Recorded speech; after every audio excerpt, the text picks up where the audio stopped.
वालेकुम अस्सलाम व रहमतुल्लाहि व बरकातुहू। हाफिज साहब, कल आप रेलवे स्टेशन से किस बुर्का को औरत के साथ आ रहे थे? जी हाँ, मैं अपनी अहलिया के साथ एक शादी में शिरकत के लिए मीरठ गया था। कल वापसी हुई। आपके पूछने का मकसद वजह ये है कि कल आप जब सड़क से आ रहे थे तो कुछ नौजवान कह रहे थे मुस्लिम औरत आधी बुर्का में बंद है। हाय कितना जुल्म है इस बिचारी पर, उसको बुर्के में चलना फिरना ताजिया मालूम होती है। गोया एक हवेली है, उसको देखकर जानवर बिड़कते हैं। शहीद साहब, उन लोगों को बोलने दीजिए, मगर आपके ख्यालात इस सिलसिले में क्या है? हम भी कहते हैं कि औरत के लिए पढ़ना गैर जरूरी बल्कि मुजीर है। इन्ना लिल्लाहि व इन्ना इलैहि राजिऊन। शहीद साहब, आप मुसलमान होकर ये क्या बहकी बहकी बातें कर रहे हो? मालूम होता है आपको भी मगरिबी तहजीब ने मुतस्सिर कर रखा है। मगर साहब, आपका ये रस्मी पर्दा और बुर्का का सबूत इस्लाम में कहाँ है? कुरान मजीद ने तो इल्ला मा जहरा मिन्हा कहकर चेहरे को पर्दे से मुस्तस्ना कर दिया है। न जाने ये मौलवी लोग कहाँ से बुर्का ले आए। अगर ऐसी शक्ति हो तो मर्द को भी बुर्का पहनना चाहिए ताकि कोई औरत उसे भी न देख सके। जनाब, आपके सोचने का अंदाज गलत है। वो बीवी को बेएतमादी की वजह से नहीं बल्कि हया का फितरी दायरा और कानून शरीयत का एहतराम एक बड़ी चीज है। मैं आपसे दरख्वास्त करता हूँ कि अगर आप बैतुल खला गुसल खाने में बैठे हो और अचानक आपका दोस्त आ जाए तो आप ऐसे बैठे रहेंगे या फौरन कपड़ा संभाल कर खड़े हो जाएंगे?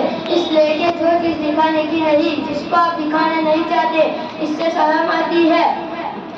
ऐसा ये औरत का भी है कि जो चीज दिखाने की नहीं, छुपाने की चीज है, उसमें भी एतमादी और वक्फी का सवाल पैदा ही नहीं होता।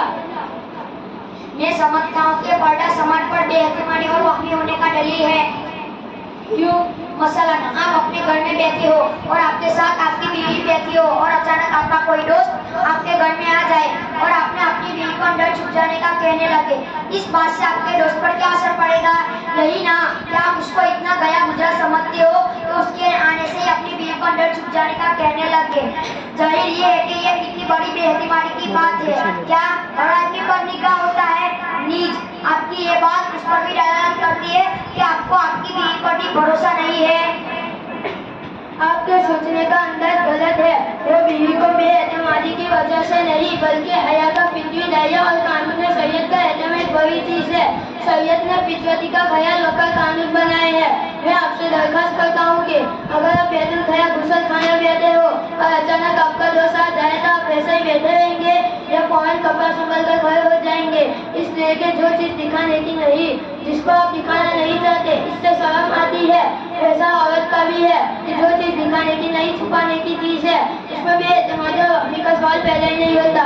जनाब, पर्दा जिस मकसद के लिए किया जाता है और वो मकसद उससे हासिल न हो तो फिर पर्दा करने से क्या फायदा? कितनी बार पर्दा औरत पर्दे में फूल खिलाती रहती है और उसकी वजह से पर्दा औरत बनना होती है।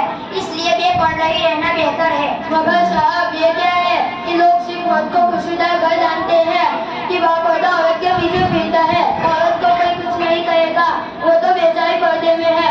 अगर वो बेपर्दा हो जाए तो लग कर सकते हैं कि ये भी खराब होगी, तभी तो बेपर्दा रहती है और सब उसे देखते हैं। हमें तो सारे हुक्मों के मुताबिक पर्दा रखना चाहिए जो इस्मत व इफ़्फ़त का जरिया है।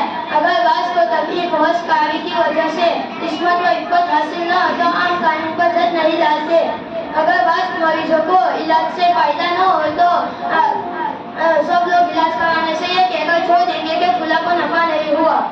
हाफिज साहब, माशाअल्लाह, अब बात समझ में आई कि शरीयत के मुताबिक पर्दा जरूरी है।